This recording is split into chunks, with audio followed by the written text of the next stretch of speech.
अस्सलाम वालेकुम स्टूडेंट्स मैं हूं एतजाज अहमद और आप लोग देख रहे हैं मेरा YouTube channel the physicist Aitzaz Ahmad.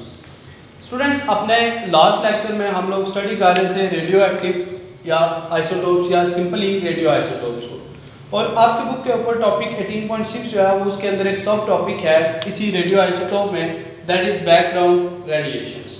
Background radiations basically हमारे एटमॉस्फेयर के अंदर हर वक्त मौजूद होती हैं। डिफरेंट रेडिएशंस हमें बेशक के कुछ ऐसी होती हैं कि जो हमारी जो जिल्द है या हमारी जो स्किन है उनको बियर अप कर लेती है या बर्दाश्त कर लेती है, तो इसलिए हमें इतना फील नहीं होता। लेकिन हमारे एटमॉस्फेयर के अंदर डिफरेंट रेडिएशंस जो है वो हर वक्त मौजूद होती हैं, जो कि डिफरेंट चीज़ों से डिफरेंट सोर्सेज हैं उनके, जहाँ से कि वो एमिट होती हैं या जो जिनको हम जो है वो देखते हैं कभी बार, क्योंकि उनकी हमें इनविजिबल होती है हमारे लिए, तो जस्ट उनको फील किया जा सकता है बाय, अगर हमारे लिए वो किसी हद तक जो है वो डेंजरस हो तो।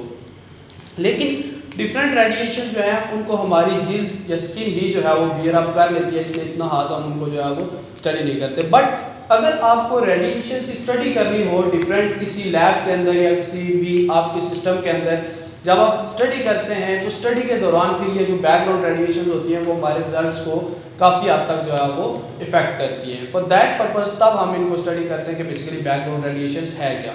हमारा जो आज का टॉपिक है इसके अंदर हम देखेंगे कि बैकग्राउंड रेडिएशंस हैं कौन सी या कहाँ से ये ओरिजिनेट होती है, जनरेट कहाँ से होती है। तो ये जो इनके सोर्सेज हैं दैट आर आर्टिफिशियल भी हैं और डिफरेंट जो है वो इनके नेचुरल सोर्सेज भी हैं, जहाँ से कि आपकी जो बैकग्राउंड रेडिएशंस हैं वो एमिट होती हैं, जनरेट होती हैं। तो इसमें फॉर एग्जांपल नंबर 1 हमारे पास है कॉस्मिक रेज। कॉस्मिक रेज ऐसी रेज हैं जो कि सूरज से आती हैं, ये समझ लें आपके एक जनरली ओरिजिनल है या नेचुरल रेडिएशंस हैं। तो वो कॉस्मिक रेज जो जब अट्रैक्ट करती हैं एटमॉस्फेयर के साथ, तो वहाँ पे डिफरेंट एलिमेंट्स के साथ जब वो इंटरेक्ट करती हैं, तो इंटरेक्ट करते हुए जो डिफरेंट न्यूक्लियर रिएक्शंस होते हैं वो वहाँ पे टेक प्लेस होते हैं। When cosmic rays are interact with different particles या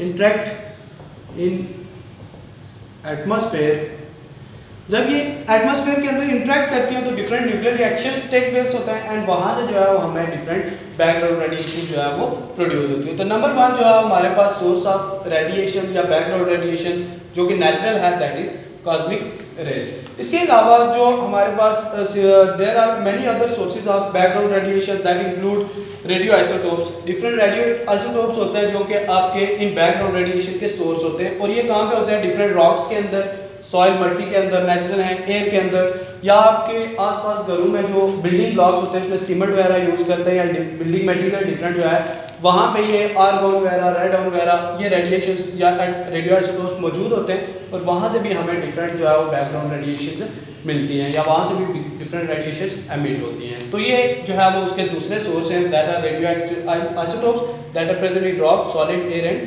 बिल्डिंग मटेरियल। उसके अलावा वेजिटेशन, जब हम सब्जियां वगैरह उगाते हैं या काम करते हैं तो डिफरेंट सब्जियों के अंदर से भी डिफरेंट रेडिएशन एमिट होती हैं। एज यू नो पालक वगैरह जो है वो आयरन के लिए, आयरन की कमी को पूरा करने के लिए ज़्यादा से ज़्यादा यूज़ की जाती है। तो इसका मतलब है कि उनके अंदर भी डिफरेंट रेडिएशन जो है वो मौजूद होती हैं। तो that is the under the source vegetation. उसके अलावा रेडॉन है स्टूडेंट्स, तो air contains radon which is major source of background radiations. Radon is alpha emitter and there is probability in inhaling alpha particle contain air. Similarly तो क्या है कि radon जो है वो क्या होता है कि ये अल्फा पार्टिकल्स एमिट करता है, तो अल्फा पार्टिकल्स एमिटर होता है, इसलिए समझ लें कि ज़्यादा से ज़्यादा जो रेडिएशन है वो नेचर के अंदर या कुदरती तौर पे जो सबसे मेन सोर्स है रेडिएशन का, दैट इज बेसिकली रेडॉन। और आप यहाँ पे देख सकते हैं आई आल्सो मेंशन कि रेडॉन जो है वो कितना 48% जो बैकग्राउंड रेडिएशन है वो हमें कहाँ से मिलती है? रेडॉन से। उसके अलावा डिफरेंट हमारे फूड सिम्टम्स हैं, लाइक हम जो खुराक खाते हैं उनके अंदर से डिफरेंट रेडिएशंस एमिट होती हैं, और different we eat contain carbon 14।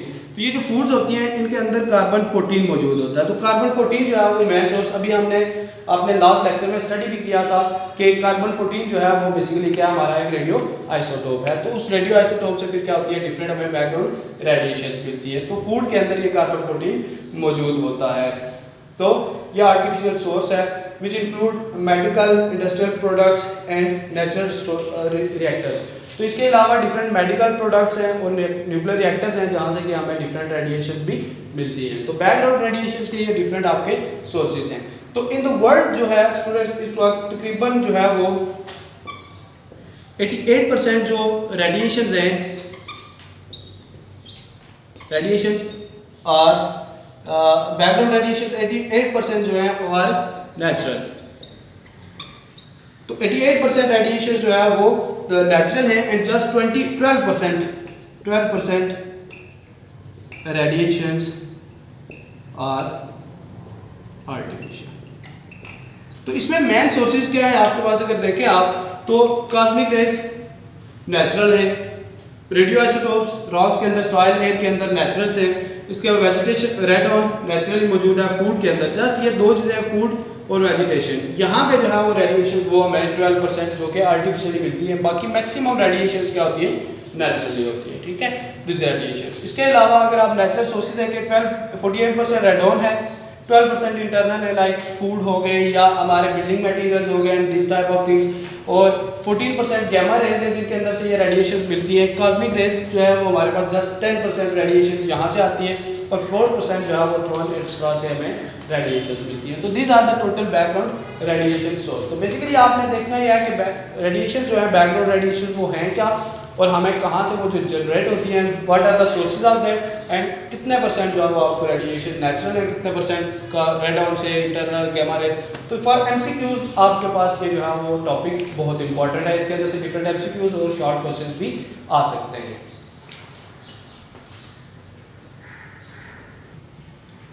Next students हमारे पास इसी में 18.6 में टॉपिक है रेडिएशंस के साथ 18.6.1 यूज ऑफ रेडियो आइसोटोप्स। तो यूज ऑफ रेडियो आइसोटोप जो है वो बेसिकली हमने अपने लास्ट लेक्चर में देखा था कि मेडिसिन के अंदर उसका थोड़ा सा यूज के डिफरेंट रेडियो एक्टिव आइसोटोप्स कहाँ पे यूज होते हैं मेडिकल में। तो आज का जो यहाँ पे रेडियो आइसोटोप का यूज है वो basically radioisotopes are used have a wide applications in industry के अंदर, डिफरेंट इनकी मेडिकल के अंदर, एग्रीकल्चर के अंदर, जियोलॉजी के अंदर यानी कि ज़मीन से रिलेटेड। तो डिफरेंट रेडिएशन जो हैं वो इनके या रेडियो आइसोटोप से जो इनके डिफरेंट यूजेस हैं। तो हमारे पास जो नंबर 1 है that is use at tracers. Number 1 use as tracers. Traces मतलब कि किसी चीज़ को ट्रेस करने के लिए, किसी चीज़ को डिटेक्ट करने के लिए जो है वो यूज किए जाते हैं। तो inside a living organism the radioisotope behaves same as a normal isotope, so they can be injected inside the body and through the detection of its radiations the cause of the disease can be found। तो number 1 use ये है कि different body के अंदर जो है वो cause of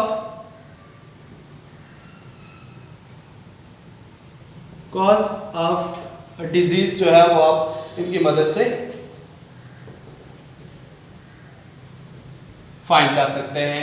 तो डिफरेंट जो आपके रेडियो आइसोटोप्स होते हैं, क्योंकि ये एज अ नॉर्मल आइसोटोप भी बिहेव करते हैं इनसाइड द लिविंग ऑर्गेनिज्म, तो डिफरेंट बॉडी के अंदर इनको इंजेक्ट किया जाता है और इंजेक्ट करने से क्या है कि वहाँ पे जब इनसे रेडिएशंस एमिट होती हैं या रेडिएशंस निकलती हैं तो उन रेडिएशंस को मेजर करके तो डिफरेंट जो डिजीजेस हैं उनके काजेस को जो है वो मेजर किया जाता है। फॉर एग्जांपल हमारे पास एक एग्जांपल है आयोडीन 131 की। Iodine 131 is absorbed by thyroid gland. Thyroid gland जो होता है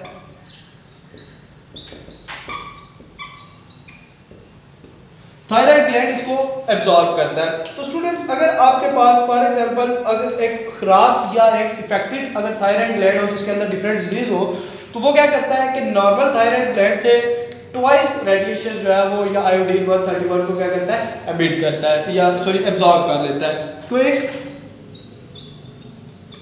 affected thyroid gland absorb twice iodine 131 then normal।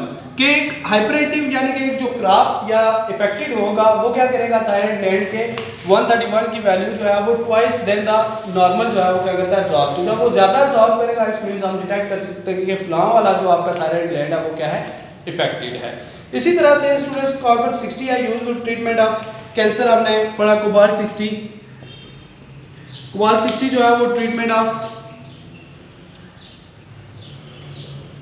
Cancer के लिए यूज होता है। और इसके साथ जो है वो potassium 32 and strontium 90 and strontium जो आपके पास है SR90 These are used for the detection of skin cancer. Detection of skin cancer. तो डिटेक्शन ऑफ स्किन कैंसर के लिए जो है वो दिस जो आपके पास पोटेशियम है, फास्फोरस 32 और स्ट्रोंशियम 90 है, इन दोनों को जो है वो यूज किया जाता है। तो रेडियो आइसोटोप जो है स्टूडेंट्स, इसका जो दूसरा यूज है वो बेसिकली एग्रीकल्चर के अंदर है। तो एग्रीकल्चर के अंदर जो आपके डिफरेंट रेडियो आइसोटोप्स हैं, इनको जो है वो डिफरेंट फर्टिलाइजर जो होते हैं, जो खाद्य वगैरह होती है, उनके अंदर मिक्स किया जाता है। मिक्स करने के बाद डिफरेंट प्लांट्स के अंदर इनको डालते हैं, तो हम ये डिटेक्ट कर सकते हैं कि किस साल तक या कितनी अमाउंट जो है उस प्लांट ने यूज कर लिया है या यूटिलाइज किया है after by using some radiation detectors. कि क्या होगा कि डिफरेंट खाद के अंदर इनको मिक्स किया जाता है, देन प्लांट में डाल दिया। आफ्टर सम टाइम उसी प्लांट के आसपास रेडिएशन डिटेक्टर लगाए जाते हैं और वहां से आप वैल्यू तो पता चल जाती है कि कितनी बाकी रही है। तो इसका मतलब इस साल तक जो रेडिएशन थी या इस साल तक जो वैल्यूज थी, that can be used by the plants as a fertilizer. Number 2 इनका यूज है कि जो राइस, वीट या डिफरेंट प्लांट्स हैं, इनके जो सीड्स होते हैं, बीज, इनको रेडिएशन के अंदर मिक्स अप किया जाता है, देन इनको बो किया जाता है ग्रो करने के लिए। तो उसकी मदद से क्या होता है कि इनकी जो वैरायटी है राइस की या वीट की, उसको क्या किया जाता है, इंप्रूव किया जाता है।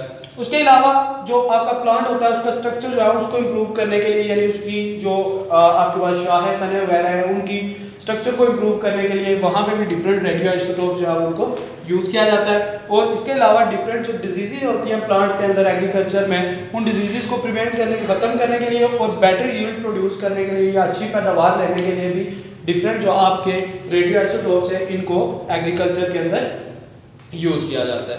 इसके अलावा स्टूडेंट्स जो इनका एक इस्तेमाल है, that is in carbon dating.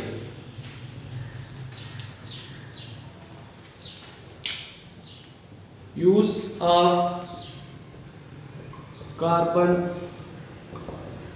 Dating, एक यूज ये है कार्बन डेटिंग। कार्बन डेटिंग ये है कि डिफरेंट जो आपके कार्बन 14 है, एज वी नो कि वो क्या है, एक रेडियो आइसोटोप है हमारे पास कार्बन 14। तो carbon dating is very useful tool in estimating the age of the dead organisms. तो ऑर्गेनिज्म डेड हो जाते हैं। कार्बन डेटिंग है क्या कि a tool use to estimate the age of dead organisms। Dead organism की age जो है वो उसको डिटेक्ट करने के लिए क्या किया जाए, इनको यूज किया जाता है। एज यू नो स्टूडेंट्स के कार्बन डाइऑक्साइड जो है वो डिफरेंट प्लांट्स यूज करते हैं फ्रॉम एटमॉस्फेयर अपने फोटोसिंथेसिस प्रोसेस के अंदर। फोटोसिंथेसिस के अंदर यूज करेंगे तो बॉडी के अंदर क्या होता है, कार्बन 14 जो है वो मौजूद होता है। इसी तरह से डिफरेंट जो एनिमल्स हैं वो कार्बन डाइऑक्साइड जो है वो गेन करते हैं फ्रॉम यूज करते हैं एटमॉस्फेयर से। उनके अंदर भी कार्बन डाइऑक्साइड की फॉर्म में कार्बन जो है वो बेसिकली कार्बन 14, कार्बन 12 मौजूद होते हैं।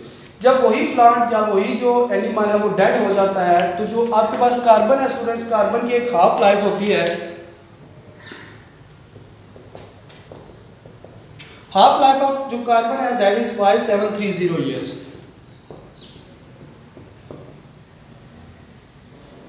तो एक अगर आपके पास कोई डेड एलिमेंट है या कोई एक डेड प्लांट है, वो मर गया या खत्म हो गया, आफ्टर सम टाइम हम क्या करेंगे कि उसके अंदर से कार्बन डाइऑक्साइड या कार्बन 14 जो है उसकी वैल्यू कितना कार्बन 14 बाकी बचा है। तो फॉर एग्जांपल वो हाफ कार्बन, उसकी जो हाफ लाइफ होगी, जब हमें वो पता होगी तो हाफ लाइफ ऑफ कार्बन पता होने से हम उस जो मटेरियल है या जो आपका ऑर्गेनिज्म है, प्लांट है या एनिमल है, उसकी भी जो लाइफ है, यानी कि कितना अर्सा पहले वो डेड हुआ था या कितना अर्सा पहले इसने डिकम्पोज होना शुरू होगा, खत्म कब हुआ था, उसको फाइंड आउट करने के लिए क्या किया जाता है, फिर हाफ लाइफ का कार्बन की हाफ लाइफ जो हमें इंफॉर्मेशन देती है। जो कार्बन की हाफ लाइफ होगी, जितना कार्बन बचा होगा उतनी ज़्यादा हम समझ लेंगे कि वो जो एलिमेंट या जो प्लांट या जो एनिमल जो है वो डेड है, उसकी एज भी इतनी ज़्यादा हो चुकी है। इसके अलावा अगर आपके पास कोई बेजान चीज़ें हैं, क्योंकि प्लांट जो है वो जानदार है, एनिमल जो है वो भी जानदार है, अगर किसी नॉन लिविंग थिंग की आपने लाइफ जो है वो फाइंड आउट करनी हो या उसकी एज फाइंड करनी हो for determination of non living organism, for determination of non-living age, इसके लिए हम जो है वो पोटेशियम 40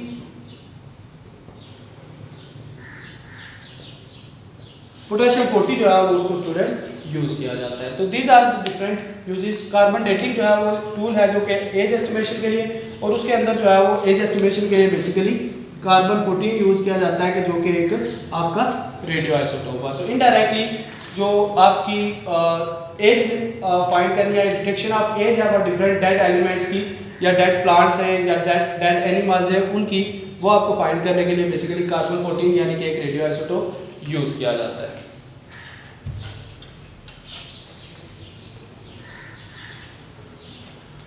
जी तो स्टूडेंट्स, ये आज का हमारा लेक्चर था जिसमें हमने बैकग्राउंड रेडिएशंस को देखा और उसके साथ हमने देखा कि डिफरेंट हमारे पास जो आइसोटोप्स है, रेडियो आइसोटोप्स, उनके डिफरेंट लाइफ के अंदर यूजेस क्या है। मेडिकल के अंदर यूज़ हमने अपने लास्ट लेक्चर में देखा था। आज एग्रीकल्चर में एज अ ट्रेसर मेडिकल के फील्ड के अंदर ही है, और एज अ कार्बन डेटिंग के लिए उसको यूज़ जो है हमने स्टडी किया। होप्स हो कि ये आज का लेक्चर आपको क्लियर होगा।